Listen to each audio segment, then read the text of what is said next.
Meus amores, tudo bem? Então, tio está retornando hoje para essa nossa aulinha semanal, né? Iniciando um conteúdo novo, né? Nós já semana passada introduzimos a parte inicial de funções, né? Aquela parte teórica, falamos de gráfico, de par ordenado, de plano cartesiano. Hoje nós vamos começar a falar de uma forma mais específica, tá bom? Bom, esse nosso conteúdo é referente à aula 3, tá certo? Que está no volume 3 também do nosso livro, capítulo 8, que se inicia na página 38. Então vamos lá. Função afim. Aí eu vou expor para vocês uma situação, tá? A piscicultura é um dos ramos da agricultura destinada à criação de peixes em ambientes com condições propícias para o seu melhor desenvolvimento. A piscicultura proporciona um elevado nível de qualidade do peixe para o consumo humano. Isso se deve aos cuidados com a alimentação, controle das taxas de crescimento e das propriedades da água, dos viveiros e tanques onde os peixes são criados.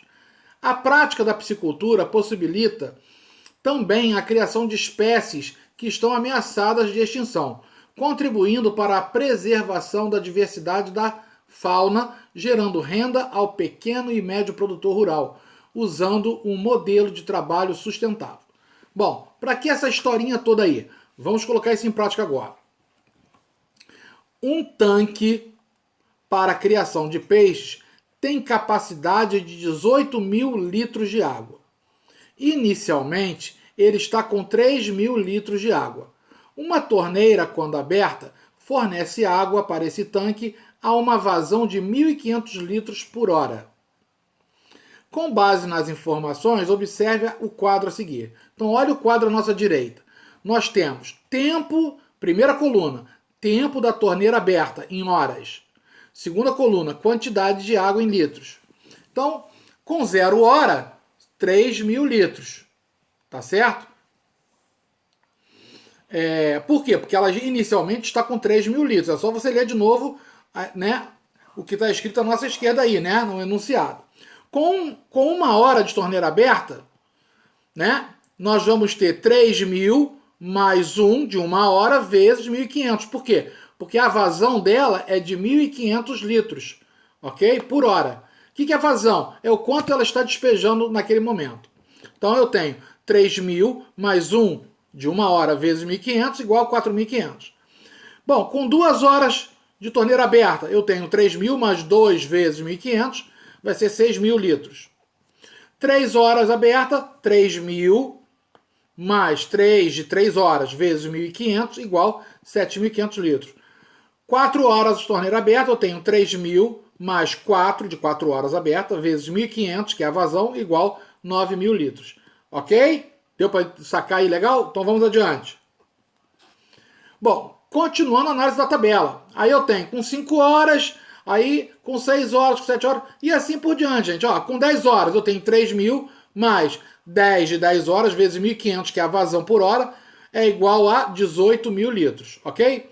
Então, ó, o tempo x em horas que a torneira permanece aberta é um número real não negativo, ou seja, o menor valor possível para x é 0. Além disso, como a capacidade do tanque é de 18 mil litros, a torneira não pode permanecer aberta por mais de 10 horas, ou seja, o maior valor possível para x é 10. A lei de formação da função que relaciona a quantidade y de água no tanque em litros e o tempo x que a torneira permanece aberta em horas é dado por y igual 3.000 mais 1.500x, ou ainda 1.500 vezes x, com o x variando de 0 a 10. Vamos lá? Próximo slide. Representação gráfica da função y igual a 3.000 mais 1.500 vezes x. Bom, lembrando da tabela que nós temos, aí é a representação gráfica da tabela. Percebe que inicialmente nós já começamos com 3 mil litros, porque é o quê? É o que foi dado inicialmente no problema. Ela já começa com 3 mil litros. Aí nós temos aí no eixo x, ó, que é o horizontal, horas. No eixo y, quantidade em litros. Percebe que eu tenho após 1 hora, 2 horas, 3 horas e assim por diante, ó. Tá certo? E aí, nós vamos criando, cada pontinho desse vermelho que você vê no segmento aí, que representa a reta, é um par ordenado que foi feito na tabela anterior, tá certo? Bom, na lei de formação da função y igual a 3.000 mais 1.500x, temos que x é a variável independente e y a variável dependente. O conjunto de todos os valores que a variável independente pode assumir é denominado domínio da função. O conjunto de todos os valores que a variável dependente assume é denominado imagem da função. Nesse caso, como x varia de 0 a 10 horas, o domínio da função é o conjunto de todos os números reais de 0 a 10. Como a quantidade de litros de água no tanque varia de 3.000 a 18.000, o conjunto imagem é formado por pontos, por todos os números reais de 3.000 a 18.000. Bom, aqui à direita nós temos um quadrinho aqui em azul, vamos ver. Na situação apresentada, a lei de formação da função é dada pela fórmula y igual a vezes x mais b, em que a e b são números reais. Então, na função y igual a 3.000 mais 1.500 vezes x, temos que o a é 1.500 e que o b é 3.000. Vamos lembrar sempre o seguinte, o b, que é o coeficiente, é sempre representado pelo valor numérico sozinho. E o a é representado pelo valor numérico que está sempre acompanhando a variável x. Ok, pessoal? Vamos adiante. Definição em uma função afim. Uma função é denominada função afim ou função polinomial do primeiro grau quando sua lei de formação for definida por y igual a f de x, porque y e f de x é a mesma coisa, igual a x mais b, em que a e b são números reais com a diferente de zero. Exemplo de funções afins. Y igual a 3x mais 7. O a vale 3 e o b igual a 7. F de x igual a menos 2x mais 1. O a é igual a menos 2 e o b é igual a 1. F de x igual a 5x. O a é igual a 5 e o b é igual a 0, porque não tem. F de x igual a x sobre 2 menos raiz quadrada de 2. Então, f de x é igual a 1 sobre 2, x. X é igual a raiz quadrada de 2, né? Olha só, tá assim, ó. Vamos repetir. F de x é igual a x sobre 2 menos raiz quadrada de 2. É a mesma coisa que eu dizer f de x é igual a 1 sobre 2x menos raiz quadrada de 2.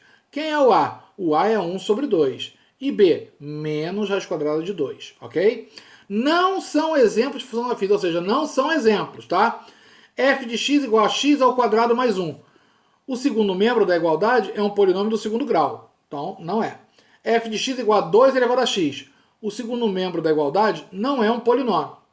F de x igual a 2 sobre x mais 5. O segundo membro da igualdade não é um polinômio. E f de x igual a 5. O segundo membro da igualdade tem a igual a 0. Vamos lá? Bom, nós acabamos de ver agora exemplos de função afim e aqueles que não são exemplos de função afim.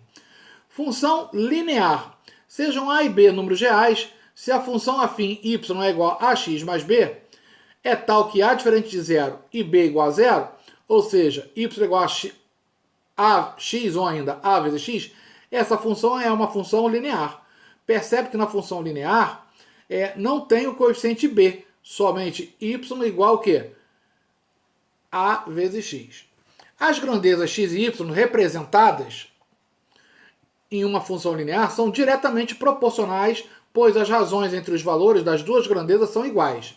Por exemplo, considere que a lei matemática que relaciona o valor arrecadado y em um restaurante e o número de pratos comerciais vendidos é dado por y igual a 12,5 vezes x. Ou seja, cada prato nesse restaurante custa R$ 12,50. Essa regra pode ser representada por uma função afim do tipo y igual a x mais b, onde a igual a 12,5 e o coeficiente b é nulo, ou seja, uma função linear. Observe a tabela com alguns valores de x e y para esse exemplo. Pratos vendidos, x, e valor arrecadado, y. Então, para 5 pratos vendidos, eu tenho y igual a 12,5 vezes 5, que é igual a R$ 62,50. Para 8 pratos vendidos, para x igual a 8, eu tenho y igual a 12,5, ou ainda R$ 12,50, vezes 8, de 8 pratos vendidos. Isso é igual a 100 reais. Para x igual a 12 pratos vendidos, eu tenho y igual a 12,50 vezes 12, que é igual a 150 reais. E para 16 pratos vendidos, ou seja, para x igual a 16, eu tenho y igual a 12,50 vezes 16, que é igual a 200 reais. As grandezas x e y são diretamente proporcionais, pois 62,50 dividido para 5 é igual a 100 reais dividido para 8, que é igual a 150 reais dividido para 12, que é igual a 200 reais dividido para 6, é igual a 12,50, ok? Vamos lá. Gráfico de uma função afim, caso 1. Você já aprendeu que uma função pode ser representada graficamente. Vamos estudar agora o gráfico de uma função afim e algumas de suas características. Inicialmente, atribuímos alguns valores para a variável x e determinamos os valores de y correspondentes, obtendo pontos x e y do gráfico. Em seguida, representamos em um plano cartesiano os pontos obtidos. Exemplo 1. A função é y igual a 2x menos 4. Como o coeficiente a é maior que zero, temos que a função é crescente, ou seja, é uma função afim e, ao mesmo tempo, é uma função crescente. Então, olha aí, eu tenho a tabela x, y e o par ordenado x, y, então eu atribuo o valor para x, substituo na função para achar o valor de y, e aí eu tenho o par ordenado. Tá? Então, quando x é igual a menos 1, o y, jogando a função é igual a menos 6, criou-se o par ordenado menos 1, menos 6. Para x igual a 0, lembrando que eu estou atribuindo valores para x. Aí eu acho o valor correspondente para y. E aí eu tenho o par ordenado x, y. Então, para x igual a 0, jogando na função, eu tenho que o y vai ser igual a menos 4. Par ordenado 0 e menos 4. Para x igual a 1, jogando na função, eu tenho que y é igual a menos 2. Par ordenado 1 e menos 2. Para x igual a 2, jogando na função, eu tenho que y é igual a 0. Par ordenado 2, 0. E por último, jogando na função, atribuindo o valor 3 para x, jogando na função, y vai ser igual a 2, para ordenado 3 e 2.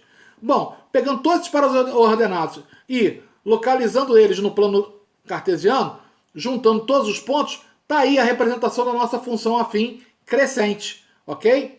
À nossa direita aí nós temos no plano cartesiano aí a representação gráfica da nossa função 2x, y igual a 2x menos 4. Bom, lá embaixo nós temos, na função dada por y igual a 2x menos 4, o coeficiente x é maior do que zero, pois a igual a 2. O gráfico dessa função é, assim, uma reta ascendente, pois aumentando o valor de x, o valor de y correspondente também aumenta. Vamos agora para o segundo caso. Gráfico da função afim, caso 2. Atribuímos para a variável x alguns valores e calculamos os valores de y correspondentes. Depois representamos em um plano cartesiano os pontos obtidos. Então, exemplo 2, eu tenho agora y igual a menos x mais 3. Como a é menor que zero, temos que a função é decrescente, ou seja, é uma função afim decrescente. Bom, da mesma forma que no primeiro caso, agora também temos a tabela e atribuímos valores para x, para determinar o valor correspondente do y e assim determinarmos o par ordenado para cada valor atribuído. Bom, então quando x é igual a menos 1, jogando na função, o meu y vai ser igual a 4. Par ordenado menos 1 e 4. Atribuindo 0 para x, jogando na função, o nosso y vai ser igual a 3. Par ordenado 0 e 3. Atribuindo o valor 1 para x, jogando na função, o nosso y vai ser igual a 2. Par ordenado 1 e 2. Bom, atribuindo o valor 2 para x, jogando na função, o nosso y vai ser igual a 1. Par ordenado 2 e 1. Bom, atribuindo o valor 3 para x, jogando na função, o nosso y vai ser igual a 0. Par ordenado 3 e 0. Por último, jogando o valor 4 para x, substituindo na função, y vai ser igual a menos 1. Par ordenado 4 e menos 1.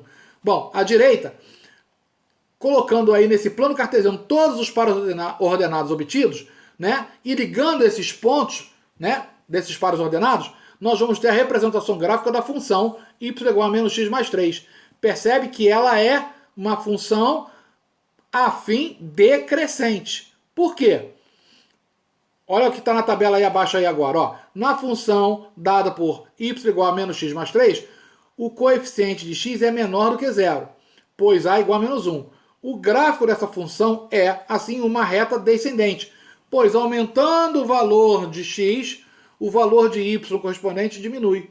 Ficou claro por que ela é decrescente, gente? Aumentando o valor de y, o valor de x, aumentando-se, né, o valor de x, o valor de y correspondente diminui, ok? Vamos lá. Gráfico da função afim, caso 3. Bom, esse é um caso específico, né? Vamos ver do que se trata. Como será o gráfico se o coeficiente x não for maior do que zero, nem menor do que zero, ou seja, se a igual a zero? Exemplo 3. Y igual a 4. Gente, percebe que não tem x, ó. Y igual a 4. Não tem valor de x, só tem o quê? O coeficiente b.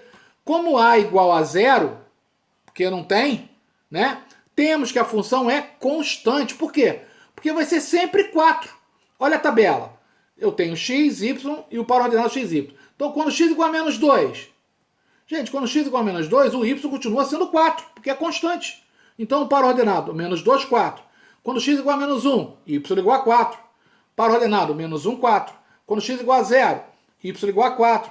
Par ordenado, 0, 4. Quando x igual a 1, y igual a 4. Par ordenado, 1, 4. Quando x igual a 2, y igual a 4. Par ordenado, 2, 4. Percebe que o y manteve-se sempre constante. Por quê? Porque na própria função está dizendo lá, y é igual a 4. Então, olha a representação gráfica agora ali, ó. Vamos colocar ali agora todas as representações dos pares ordenados. Coloquei todos os pares ordenados. Percebeu o quê? Que eu tenho agora, como representação gráfica de uma função constante, uma reta que é paralela ao eixo x. Por quê? Porque sempre vai ser y igual a 4. Então os valores de x são vários, mas o y sempre vai ser 4, ok? Olha lá embaixo o que está dizendo. Como a função é constante, o valor de y é igual a 4 para todos os valores da variável x.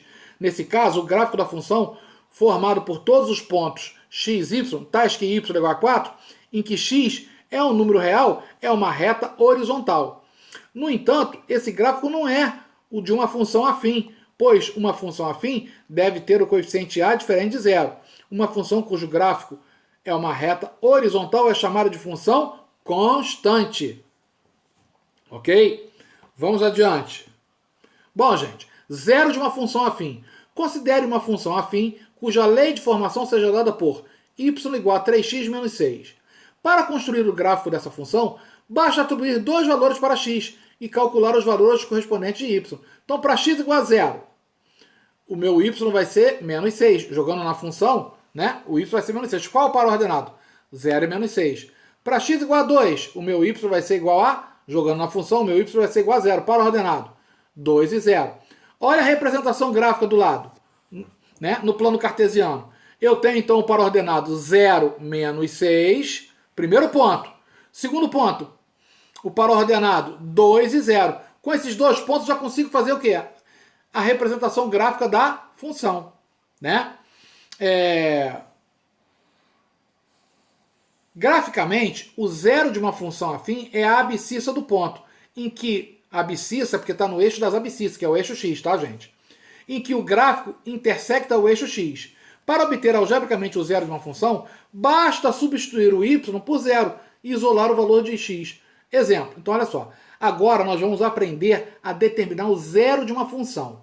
Ok? Tem esse exemplo aí. O que é o zero de uma função? É onde o nosso valor de y é zero e aí nós vamos achar o valor correspondente do x. Por isso que é o zero da função. Então, olha só.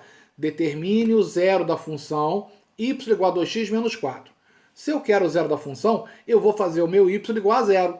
Se eu vou fazer o meu y igual a zero, né, então eu tenho que y é igual a 2x menos 4. Então, vou pegar o 2x menos 4, que é o y, e vou igualar a zero.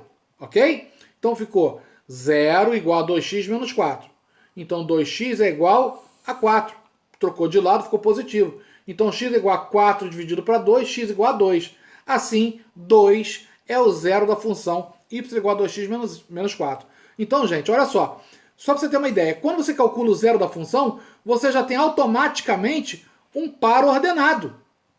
Tá certo? Qual é o par ordenado?